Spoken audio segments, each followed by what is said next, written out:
আমাদের মনের দুঃখ জাতিসংঘ এবং মানবতাকারী মানুষের মধ্যে আবেদন করতেছি। আমরা মৌলিক চাহিদা বঞ্চিত ও ক্ষুধার্ত বাংলাদেশের রোহিঙ্গা রেজিস্টার্ড রিফিউজি আমরা নিজ দেশ থেকে লাঞ্ছিত ও নির্যাতিত হয়ে ফিরে এসেছি।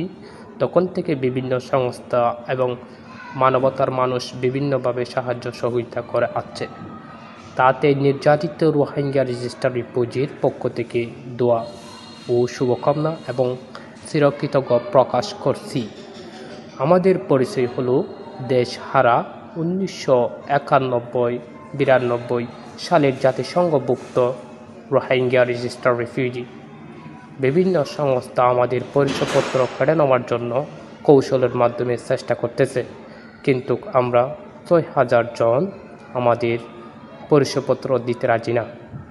আমাদের পরিচয়পত্র যেমন আইডি কার্ড ও পরিবারের হলুদ ডাটা ইত্যাদি।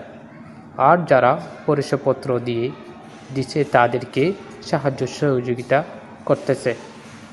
আমরা পরিচয়পত্র দিচ্ছি না বিদায় আমাদের মৌলিক চাহিদা থেকে শুরু করে সব ধরনের সাহায্য সহযোগিতা বন্ধ করে রাখছে, যেমন সাবান ও মানুষের নিত্য প্রয়োজনীয় জিনিস বন্ধ করে রাখছে 7 মাস 2024।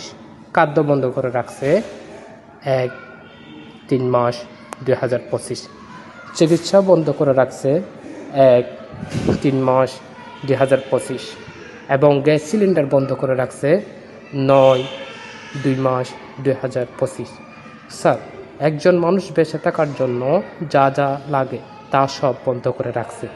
স্যার, আমরা কিভাবে বেঁচে থাকব? আমরা রোহিঙ্গা রেজিস্টার্ড রিফিউজি মানুষরা মরে যাচ্ছি বিদায় আপনি আমাদের বাবা হিসাবে বিচার দিচ্ছি। আপনি আমাদের শিশু, প্রতিবন্ধী, বিধবা এবং ক্ষুধার্ত মানুষকে মৌলিক চাহিদা দিয়ে সাহায্য করলে চিরকৃতজ্ঞ থাকব। স্যার, আপনি যদি আমাদের অবস্থা দেখতে আসেন আমরা আরও খুশি হব। ধন্যবাদ।